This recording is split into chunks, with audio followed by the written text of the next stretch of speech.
Bienvenue sur la chaîne YouTube Dambefm. 50 000 abonnés, plus de 8 millions de vues. Retrouvez vos artistes préférés tous les week-ends. Abonne-toi et découvre de nouvelles vidéos. Pour suivre l'actu Dambefm, rendez-vous sur Facebook, Twitter, Instagram et TikTok.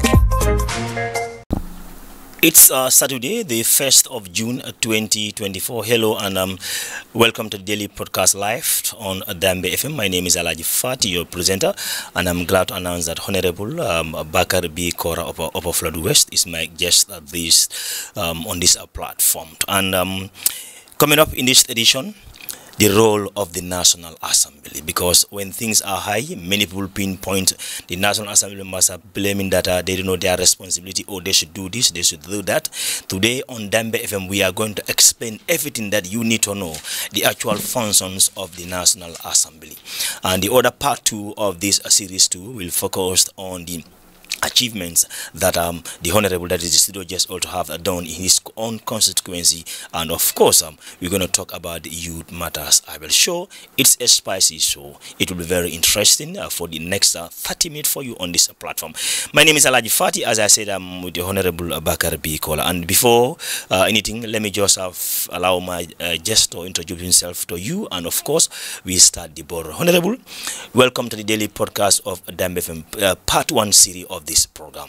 You are welcome. Well, thank you so much, Alhaji, and then I am thanking the staffs and the management of Dambefm. I think this is not the first time coming to this radio station. Yeah. I think this is my second trip of coming here. Yeah. And I think it is a pleasure and a great opportunity for me to take my time, coming to these radio stations once again. And then, just as you have highlighted, I am Honorable Bakary Kora, the National Assembly member for Upper Flood West constituencies. Fantastic. This part 1 series will focus on the role of the National Assembly, because simply there are high risks of price increasement in the country, where prices are increased. And sometimes when you go out, you talk to people, people on the street, they always say National Assembly members are not doing anything. They are not helping us to bring the price down. The living condition in Gambia is high. They want to put the blame on the National Assembly members. So today on Dambefm, we try to break the barrier for a proper understanding of the role and function of a National Assembly. Let me start with you.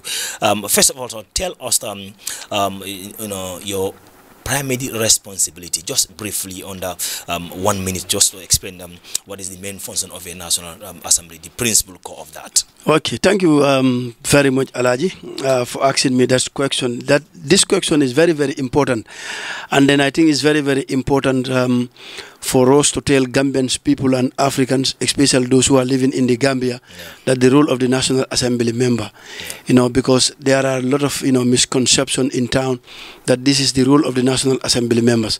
But for us, we have only 3 rules.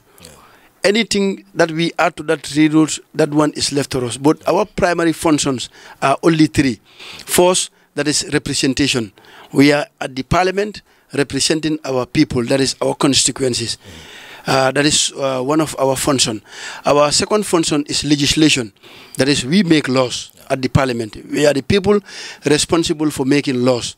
You understand? That is our second function. Then our third function is oversight. When I said oversight, these are projects owned by government. You understand? So we make sure that those projects are well monitored, to make sure that, those contractors who are given that particular work to do on behalf of the government, they executed that job as the way the government wants. Basically, these are our rules and responsibilities as members of the parliament. All right. So you've indeed described the 3 key major functions of the National Assembly, but let's try to digest them in order. Like, for instance, let's start with the law-making process. That is the legislation. Let's talk a little bit about that. So when you come to the law-making process in the country here, how we do the National Assembly also function in that situation? Is it that the judiciary will bring they bring their files to the National Assembly, table it with the ministers, will table on the National Assembly, and then you guys make the final decision, or where the decision already made, and you just come and approve them. We need to understand how do the National Assembly members also endorse or make laws, because when people say National Assembly, they enact laws in the country, some also want to say, how do they do that? Let's just try to bring this for a proper understanding. Yes, I think that is very, very important, like as you said, because lawmaking is one of our primary function as National Assembly members. And then legislation, I can say, is the most important component of the National Assembly. We are the people, or we are the body responsible for making laws. Now, when we said laws, here we make laws, or we can say we make bills. Now, here we are talking about two things. One, might be one bill may come from the government. That is the executive bill. When any bill that comes from the government, it has to come to the parliament. Then from there, the parliament will decide this particular bill. You understand? So the nitty-gritties inside that bill, it has to be tabled at the parliament. So when we agree on certain things, there are stages, before a bill become a law. So that is why anytime when they bring, a bill to the parliament, it has to go to stages, from first reading to second reading. Then from second reading, it will be referred to the committee stage. Then from committee stage, when we said committee stage, for example, this, let's say a particular bill, let's say, for example, anti-corruption bill, for example, like anti-corruption bill, like we are going to look from paper one, from number one up to the last number of anti-corruption bill. You understand? So we're going to discuss paper by paper, chapter by chapter, line by line. So, like for example, when we open the first page, anything that we feel need to be changed, we can change it at the committee stage. Is what we amend. Like the executive will come with a bill whereby the executive might think that this thing might not be touched. You understand? But when it comes to parliament, when we go through that particular bill, we see already that we are making laws in order to suit the population, that is the Gambians, the people who voted for you. But there are certain things that might be codified in that bill. When we deem it necessary, this thing doesn't suit us as a country. You understand? So we as parliamentarians, after consultation with our people, we may change that clause. That is at the committee stage of the parliament. But no one can make that changes, only the National Assembly. We can add, we can reduce, you understand, we can delete. Or the bill itself, we can reject it. When it comes to the second reading, you understand, first reading, you will say anti-corruption bill. When you read it, then it's passed. The second reading is where we're going to vote. You understand? When we vote, when majority said, okay, we continue, then the bill will continue. But when majority said no, then that means the bill will be killed at that stage. You understand? So this is the process. So when we go to the committee stage, then from there, when we make all the changes, you understand, then the third reading is, then from committee stage to the third reading, then the bill will be read for the third time again. Then the bill is already passed now. You understand? So this is the process. Another bill is there, what we call the private member bill. This private member bill, like a National Assembly member, any parliamentarian can come up with a private member bill. You understand? Like depending on what is affecting people in the country, like it is left to you to come up with a private member bill. So the private member bill, the way the executive bill, when it comes to parliament, the way it passed, the channels it passed, the private member bill also will pass the same channel. So basically this is the way, laws are made in parliament. But sometimes the way people think, that laws, this is the way laws should be made, it's not like that. Some people, they will say, yes, the National Assembly members, they are there, they didn't make this law, or they didn't change this thing. No, laws are not made like that. You cannot make a law within seconds. You cannot make a law within 1 week. So sometimes it can take you months. It can take you years before a particular bill is finally been put into a law. You understand? But these are some of the things that most of the Gambians, they don't understand. So when a particular bill is before the parliament, they will say parliament is wasting time, they are not doing this, they are not doing that. But it has procedures, and then that procedures must be followed. You understand? There are certain bills, when it comes to parliament, when the bill is referred to a particular committee, that committee will go and then check that particular bill. And then when they check everything, the committee will write a report. They will come back to the parliament. When they come to the parliament, then we will debate on that report. Then when we debate on that report, then finally, then we will pass the bill to the to the committee stage. When it goes to the committee stage, then from there, as I said, from paper to paper, from from chapter to chapter, then we discuss on that particular bill. Sometimes a particular bill may come to parliament. Okay, like let me just think about a particular bill, like social protection bill, for example. Yeah. Maybe this is the first of its kind Gambia is having such a bill, because this is a bill that is very, very important. Anyone who is working within the within the parameters of the government, you will be protected, because we all need job security after work. Yeah. Because like you cannot be working for a state, let's say from after 30 years or 40 years. So at the end of the day, you don't have job security. Yeah. So just like in Europe, if you go there, when you work for a particular number of years, if you retire, for example, or may God forbid, when something happens to you whilst you are working, at least there should be a compensation package for you.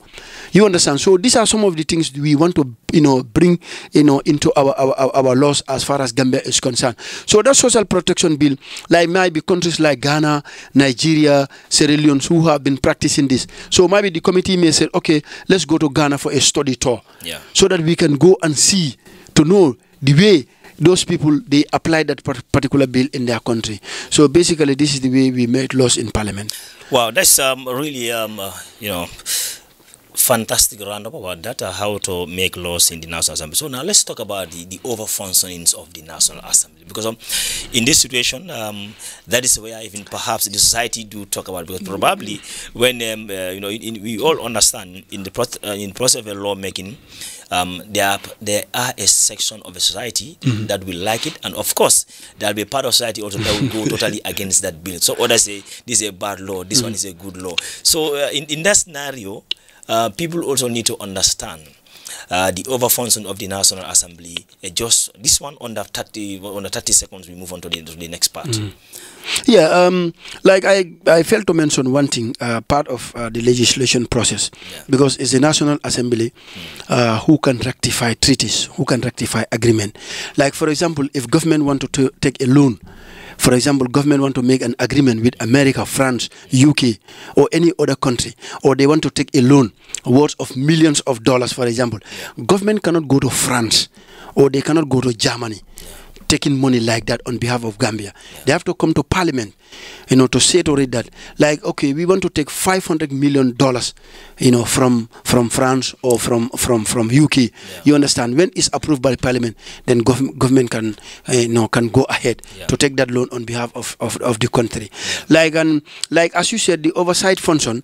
When we said oversight function, basically we are referring to, because there are a lot of projects run by government. Exactly. But like, for example, governments will give contracts to people for them to make roads, for them to build schools, for them to build markets, you understand, for them to do many things in the country. But now the government have offered those people the contract. Are they carrying the work effectively, or are they doing the work the way government want? So that is one role of the National Assembly members. Whether you are told or not, it's incumbent upon us, you understand, to go around the length and the breadth of this country to see all the government projects, whether the projects are going fine or not. So when we go, anything that we see, we document it. When we go to Parliament, we report. We said, oh, when we went to Basse, or when we went to Bansang, or when we went to Banjul, this is what we saw on this particular project. Then from there, that will send a signal to the government that this particular project was given to this particular company, but they are not doing as we want. So from there, they will send a warning to them. So basically, when we said oversight function, these are some of the things that we do in Parliament. All right. So let's come to the part, we're going to jump the other one. We come to the part 2 series of this interview, which is also going to be, because we understand that this is your second term in the National Assembly. And that's clearly indicates a a job has already been done for the reputation No, of such thing. sorry, it's my first time, not second time. It's my first time. Yes. All right, but still notwithstanding, we have records on our archive here that the jobs that you are doing in your constituency are really, fantastic, and we just want to reflect. Since you take, you came on board. There are many, but we just want to talk about the major achievements that still you can reflect on and then say, this is what I have done in my community. Just let's summarize that one. We move on to the other part of this interview. Alaji, there are many. I know it's going to be challenging. I have done a lot. I have done a lot, and I cannot even remember some of the things that I have done for my people. Yeah. Just 2 years in office, and then this is why they have confidence, they have trust in me to vote for me. Yeah. But I think I have done a lot as far as helping my people is concerned. But as I said, maybe some of those works are not our function. But we are doing simply because our people need those things. So basically, that is why we are doing it for our people. Because if you look at Upper Fuladu, I have the biggest consequences. Yeah. In terms of villages, I have 135 villages under my purview. So that shows you that how big the consequences is. But with all that, I am on top of issues. Because right now, even a small child who is 3 years old or 4 years old knows who is Honorable Bakary Kora. Because it's not that I'm giving them money, because of the work that I am doing. Because if you look at the number of boreholes, that I dig in my area from April 2022 to date, it's more than 15 boreholes. Wow.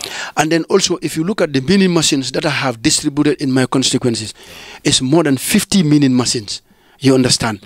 And then my consequences, if you look at like the number of football jerseys, balls that I bought for the communities, as we speak, stands 98 out of 135 villages. I was able to buy a set of football jerseys and balls for 98 communities out of 135. And my ambition is to supply all the 135 communities. And not with that, Bansang Hospital being the major referral hospital in our area, even those in Basse, they will bring referrals to Bansang Hospital. I provided them electrocardiogram machine, that is ECG machines. Maybe health experts, they will know what ECG machine is. And that machine each can cost $1 million. I provided 2 for them with their monitors. I gave it to Bansang Hospital. You understand? And then not only that, if you look at the football tournament in my constituencies, I have 4 wards. Year before last, all these 4 wards, each ward, I gave them $25,000. I gave them trophies with $25,000 each ward for them to organize a football tournament in their ward. Last year, that is 2023, these 4 wards, I gave them each $40,000 with trophies and medals. You understand? And then what I am praying for this year, if I have more support, by the grace of Allah, inshallah, I want to give all wards each $75,000 with trophies and balls. So this is my ambition. And then right now, as we speak, there are 2 communities in Upper Fuladu. I am constructing a mosque. It's not a big mosque, I don't have money, but just a sizable mosque. Because these are communities that they don't have a place. Their praying ground is dilapidated. During the last rainstorm, so many places have been destroyed because of the windstorm in Upper Fuladu. So basically, these are 2 villages that I personally am building a mosque for them. And there are communities that are building mosques. I am also supporting their project. So you can see all what I am doing for my people. I am not getting money from government. I'm on record. I am not getting money from the president. I am not getting money from my party. I am not getting money from anybody. All what I am doing for my people is from my salaries, from my allowances, and then from my travel benefits. So all the money that I have, I plow it back to my people. So basically, I can say these are some of the things that I am doing. And then there are women cafes in my constituencies. I can name them. There are more than 20 women cafes. I registered all these women cafes. I paid their registration fees. And then paying those registration fees can cost you up to $3,000. So I'm the one who paid all those registration fees. There are communities whereby they have boreholes. You understand? But if you look at the water tank that they have, it's not sufficient. Some of them, I provide them extra water tank. You understand? There are communities that you know every month, at least no matter how small it is, whether 2,000 or 3,000, I am giving it to them for my personal contribution as, you know, their water contribution every month. Just like if they have a borehole, every month each household will contribute this particular amount of money. For me, my personal contribution, I think about 5 communities, you understand, based on their size. So there is a particular community that every month I give them 2,500. Other communities I give them 3,000. About 5 of them in my constituencies. So there are 2 students also right now who are going to school. They are in grade 10.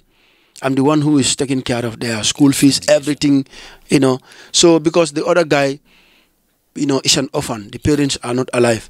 So, but the boy is very intelligent. So I have to step in order to support him. So basically, you know, these are some of the things that I'm doing. I build 2 local bridges in my area. These are local bridges, like, you know, these bridges make connections to 2 villages, like whereby, like children from this other village will cross and then go to the other village, easily, you know, to seek for education. So, but during rainy season, you know, that whole area will be inundated with water. So kids from that other end, they will find it very difficult to cross, to go to go and attend school in that other village. So basically, that local bridge, I built that local bridge, and it cost me a lot of money. And there are communities in my constituencies whereby I pull out money, I bought cement for them, they made their roads. So basically, government cannot do all. So that is why we are just trying to complement government effort.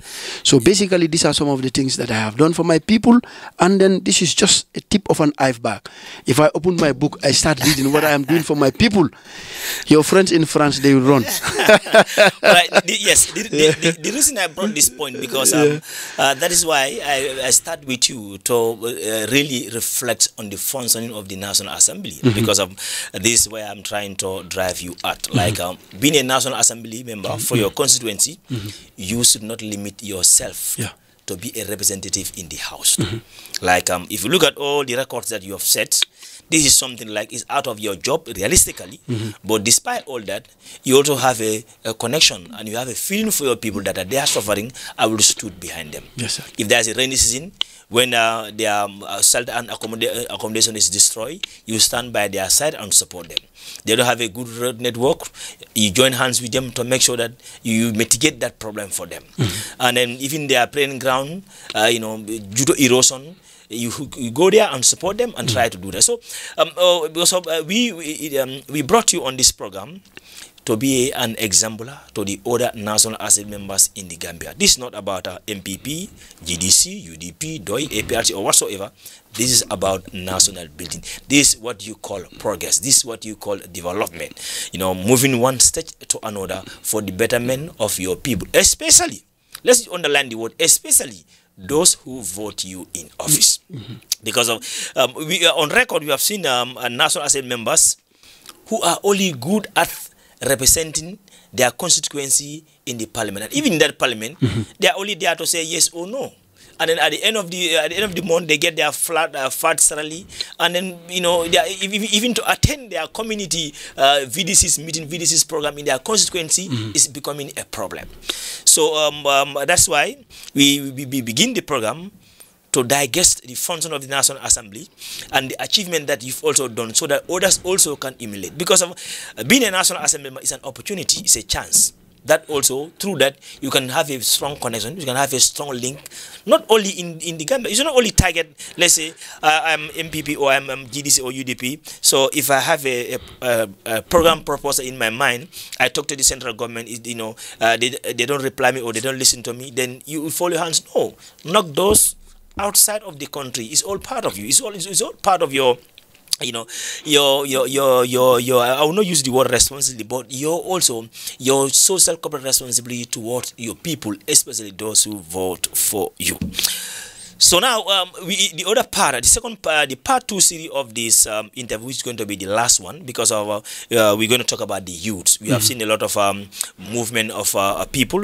We have it on record. If you look at the movement of people, Africa, Asia, you know, but we are in Gambia, so let's talk about our own migration stuff. It's like it's increasing.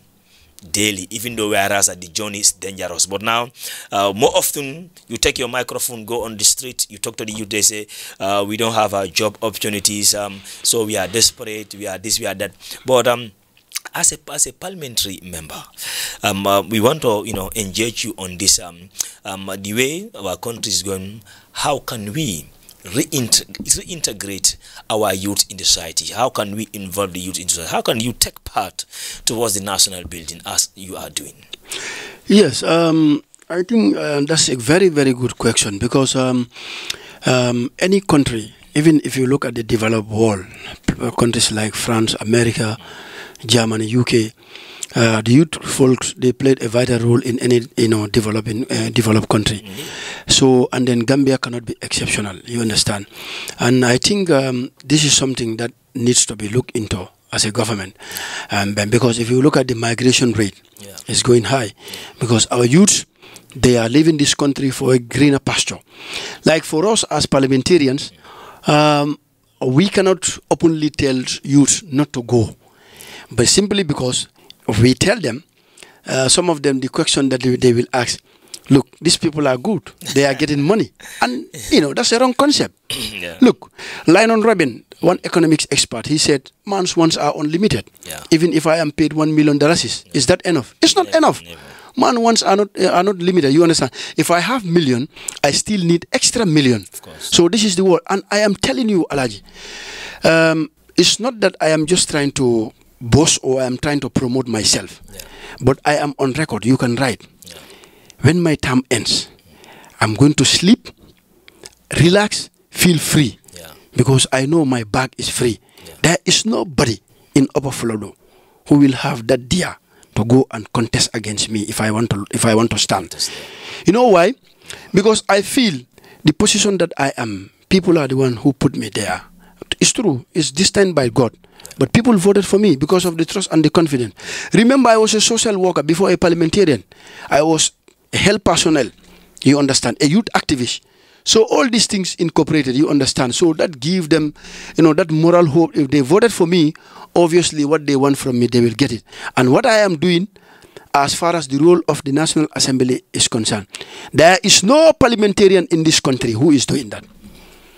The sacrifice that I do, the sacrifice that I am doing, there is no National Assembly member who will do it. The money that you have, you take it out completely. Sometimes you are left with budut. You spend it on your people. There is nobody. Sometimes I go to hospitals, I pay their bills, sick people. Because this is what God says in the Quran. He said, if you do good, good will follow. If you do bad, bad will follow. So this is how I was born. Because you cannot, how to call it, you cannot train to be good. If you are not good, you cannot be good. You understand? So for me, the message that I have for youth, let them have that self-belief. We lack self-belief. Gambian youth, they lack self-belief. They think that they cannot make it in this country. Alaja, I'm telling you, in this country is very small. But Gambia here, money is here. We can make it here. Honestly, we can make it here. But it's sometimes our youth, they are misinformed. But if you talk to people who are living in the diaspora, sometimes I blame our people in the diaspora. Most of them, some of them, they misinform our people. Come, everything is here. No, everything is there. But ask them, how do they get it? It's not easy. Like, I can come to your compound here. For example, we are all living in the Gambia. If you come to me, I can accommodate you. I can give you lunch. I can give you dinner. You sleep at my compound. You can be there for 1 month, 2 years, 5 years, 10 years. At the end, you are even more powerful than my own children. But go to the West. You will never see it there. Even the one that you know, even your friends who come from France, before you go to them, you have to contact them. Of course. They should give you the green light. But here, you can just, walk to my compound. Anything you want in my compound, you can get it. So sometimes our youths are misinformed. The opportunities are here. But notwithstanding, the government should also create avenue for the youth. You understand? Whereby job, opportunity, or employment can be created for our youth. You understand? Like government of the Gambia, they cannot do alone. Remember, the budget that we have, Gambia is one of the poorest countries in the world. But if Gambians understand that our country is poor, our economy is poor, definitely youths, they will understand that this government they don't have. But I know the leadership that we have. He has a big heart.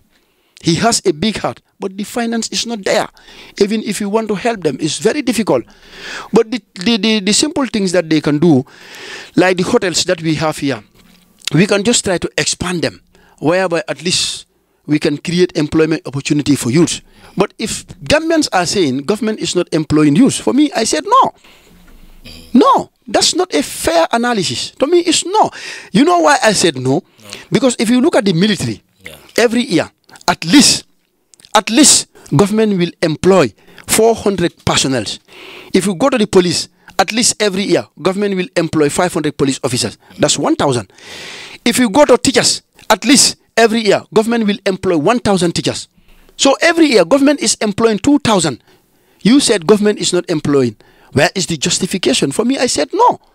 But the problem with Gambian youth is they want it on a silver plate. Alaji, you cannot dig a well right now in 20 minutes. You want to drink from that well. China. Rome was not built in a day. So Gambia cannot be built in a day. So, and then if you look at the agriculture sector, I am telling you, you know, last time I came here, I told you, and I am going to repeat the same thing. Like if you go to other countries, if you want to involve the youth in agriculture, they can only talk. But if you ask them, if government should call, let's say, 3 or 4, 5,000 youth of this country, let's say 5,000 youth, if government can sign a contract with them, 5,000 youth, for example, let's say, okay, every month we will pay them $10,000. I'm just giving you an estimation. $10,000. 10,000 multiplied by 5,000. That's about 5 million. Isn't it? Or 50 million. That's about 50 million. Okay. Now, for rice production, Alaji, I am telling you, if government want 5,000 youth, even 1,000 youth or 500 youth, they cannot have it. The number is here. But for them to go and work at the rice field, they will see it. No, I should not do this. I should be working at the office. So this is a misconception that most of the youth they have. You understand? That's why some of them will misinform them. When you go to Europe, you easily get this, you easily get that. Yes, if you go to Europe, if you sell drugs, you can build how to call it, story buildings. But if you are caught, you see yourself in prison. So basically for me, what I will advise Gambian youth, like let them have self-belief. The government of the Gambia is there to make that provision for them, because if you look at our Tibet education, they are trying to expand it to the provinces area. You can see, was it day before yesterday, Nigerian experts came from Nigeria on this Tibet, how to call it, education. At least, because not all Gambians can be working at office. But if you go to Senegal, Senegalese people, they don't believe in office work. You understand? They believe in skills. You understand, whether you construct a building or what, or whether you are a mechanic, or whether you are what. This is what they believe. But for Gambians, we believe in office work. And then office work, the money that you get is not enough. But if you are a contractor, for example, you have one contract, for example, you can score $200,000 or $500,000. You understand? But you can work for 1 year. You cannot get $500,000. So basically, this is the problem. All right, so the other part, the final part of this interview also will be like because of it's a mixed feeling. Others are saying the youths are happy, others are saying the youths are not happy. Whatsoever happens, they say whosoever the card fit, let them wear it. So that's what is going to be our verdict on that one. But you talk about job opportunities, and you mentioned about agriculture. It's a very important sector in the country. If any nation want to develop, want to move on to be self-sufficient, you must empower your agricultural sector in the country. And then this is what I also keep on saying on my program. If you look at all the government sectors in the Gambia, when you talk of qualification, education, PhD holders, master holder, whatsoever, agriculture have more technocrats than any other department in the Gambia. But the ideas even you are saying here, these ideas are not foreseen coming. So that's another point also, that maybe the Minister of Agriculture and our technocrat in agriculture, they should also have now a blueprint, by the right in our next budget, 2021 25 perhaps. We cannot say let the entire budget goes to the agriculture, but agriculture should be the leading factor. It should be the leading force. This is what we want to see. So that will push me to the next budget, because it's very important. As people are complaining, the prices are high, everything's high because of what happened. We are always importing. Gambia is only buying outside. So it's like we are not doing anything that we can sustain ourselves in the country. So your suggestion, you talk a bit about it, but you want to go deep little bit. How can we empower our agricultural sector? And then when it comes to national budget also, as a parliamentarian, maybe your suggestion, what privilege you think we can give it to the agricultural sector for a national interest, only for the cause of the national interest? I want also to talk about. Yes, I think, Alaji, you mentioned one thing which is very, very important, because of if you look at the price of commodities, of food commodities. Alaji, I wish I brought that book for you here. I just traveled to Senegal not long ago. And then I travel to many countries, but I am not trying to make comparison Gambia to other countries. But I can tell you, even in France, before France and today, food prices are not the same. Actually. You understand? I was even surprised when I went to Dakar. Petrol, a liter is $110.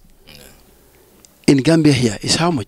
It's far less than that. Yes, 80 something. It's 85, I don't know, or 82. You understand? So you can see the differences. So that is telling you that it's not only Gambia. And for us, Gambia, we are subsidizing fuel every year. Government is subsidizing $1.2 billion on fuel. If government did not subsidize fuel, that means we are going to buy petrol a liter for $110. You understand? Now, let's look at this perspective. If you look at the revenue collected by government, all in total, for example, maybe what we may have around 24 billion, the whole year, for example. Now, on our budget, we need 30 billion. Let's ask ourselves as a Gambian, that's 6 billion left. Where are we going to get it? That's it. Where are we going to get that $6 billion? And then the $24 billion that you're talking about, if you look at that $24 billion, $7 billion is going on debt servicing. That is the loan that we took. We're going to settle that loan. If we take 7 billion from 24 billion, how much is left? 17 billion. 17. Now, if you look at the 17 billion, if you pay salaries, personal emolument, if you pay salaries, it's finished. Entirely.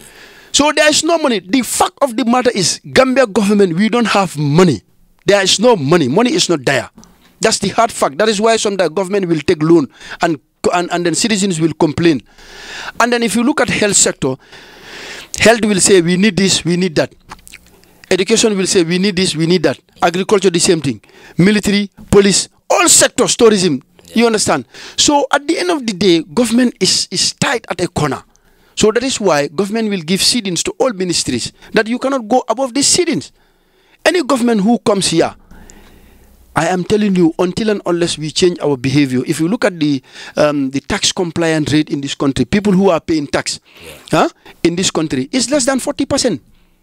So how do you expect the country to move? The next minute people will say, no, it's government fault. What government fault? You are a Muslim, and Allah stated in the Quran that payment of tax is compulsory. You should pay tax. You should not even allow government to be following you paying tax. Like in my area, Upper Fuladu West, if you go there right now, the councillors, they are going round to collect taxes. Is that even right? It's not. It doesn't make sense. So the reason why they are doing that, because the council is not getting money. People are not paying their tax. Even the rental, the rental tax that they pay every year, $120, $150. Some people are not paying that. And you want your country to be developed. So basically, Alaji, these are some of the issues, that is challenges faced by the government. People are not paying tax. You understand? And then Gambians, majority of us, we are Muslims. If we are a Muslim and you are a Muslim, do not even allow government to tell you pay tax. Go to Europe. No one will pay you. No one will tell you pay tax. No. The moment you enter that, is by and force you have to pay tax. Even if you buy salt, you pay tax. Even if you buy shoe, you pay tax. But here, if government want to do all those things, people start complaining. Even this bridge, how do you call it? This flyover. By right, in a normal circumstances, go to Dakar. Before you enter Dakar, you have to pay 5 payments before you enter Dakar. 5 payments is what you're going. What do you know? You went there. Yeah, I know what we are talking about. So you have to pay. But here, when government started to do that in this country, people will start saying, hey, the government, they have started again. But look, we cannot move. We don't have money. So this is our problem. But as a government, I think the most important thing we must invest on our on our productive sectors. Yeah. That is agriculture. We have to spend more money on agriculture, because agriculture is very, very important, so that at least we can also export. Because if you are importing all the time, maybe if you are not mindful, the inflation, because if you look at the country, we are hit 18.5% inflation rate. So the only way we can bring down the inflation rate, is for us to invest on productive sectors, whereby when we grow more rice, when we grow more groundnut, at least we can also export. You don't see last season, at least there is improvement on the agricultural sector. And I can tell you, I am on record, Alaji, give this government 2 or 3 years. We import over 85 million bags of rice every year. Over 85 million bags of rice is what Gambian eats. So you can see that's a huge lot of rice. How Gambians can eat rice, you see. So meaning 85% of the rice that is eaten in this country is imported. Of course. So now what government is trying to do, maybe after 2 years or 3 years, at least, that figure will drop down. Because what we want to do here, maybe at least 60%, if we can do that. And then the one that we worked before, maybe at least 75%. If we can import only 25%, that means it's okay. The price of rice will be stabilized. And I can tell you, even if Adama Barrow leaves today, new president comes, even the former American president, Barack Obama, comes as to be the president of the Gambia. Gambia is a free market economy. You cannot impose price on commodities. Gambia is a free market economy. President Barrow has no right, National Assembly members, we have no right to impose a particular price on a particular commodities. What government can do, for example, when something comes to the country, a commodity, like when they see to it that prices are just going up, they can just try to make their investigation. Even the National Assembly members, we have a role to do that. Why is this thing going up? Why are they doing this? Then from there, government can send a warning to them. You understand? But the only thing we can stop that, just like the fertilizer that government is bringing, they are subsidizing fertilizer. Every bag of fertilizer, how much is government paying? Almost $1,000 or $1,200. That's subsidization. And then subsidization, it cannot continue. We cannot be subsidizing. Even the fuel that government is subsidizing, $1.2 billion. Alaji, left to me alone should be scrapped. That $1.2 billion can make a lot of roads in the provinces, can build a lot of gardens, can build a lot of boreholes. I'm telling you. But you see, government is subsidizing fertilizer. Government is subsidizing fuel. You understand? So this is a burden on government, and it cannot continue. That's why government should not even be involved in business. But I can tell you, with this Jah, Hamidou Jah, started in CRR Note, and then Mohamed Jah with Mario Farm, and then very soon you will see a big difference before the end of the year. The Koreans are also coming. So I am pretty much sure in the next 2 or 3 years to come, at least importation of rice in this country will be minimized. And then I'm hopeful we will also start exporting rice, groundnut, and other food commodities to other part of the world. That would be really... this is our dream as a government. Well, Honorable, I'm afraid this is what we have for this episode, and then it is episode 1, and then you happen so upon it. So we thank you also for the pleasure of your time to come and honor our invitation to accept this real interview on our frequency here. So we thank you for the pleasure of your company, and then your final word, but this time I give you just 10 seconds, please. 10 seconds. Yeah, okay. Thank you. Thank you, Alaji, for the time, and then also thanking Dambefm, the management, and all the staffs working here. And I think this radio station definitely, it's not that I am here, but they definitely need a support, because a lot of people, especially those who are living in the Gambia and outside, they do listen to this radio. And then most of the time, the programs that they conduct here, they are very, very educative, and then they are very, very impressive. So for me, I have, just little to say. And then I have to thank you, Alaji, and all those who are working at Dambefm. And then I thank you all. And then before I draw the curtain, I have to thank my Supremo, that is His Excellency President Adama Barrow. I have to thank him once again. Thank you. Thank you very much, Honorable. And then now a big thanks to the camera team, Yaya Gago, my boss, and then of course Abula Jallo, and the CEO of the company too, Haji Bintu Ujabi too. From me, Alaji Fati, and the rest of the team, we thank you all for the pleasure of your company. Till we come again, God will have a peaceful day. Goodbye.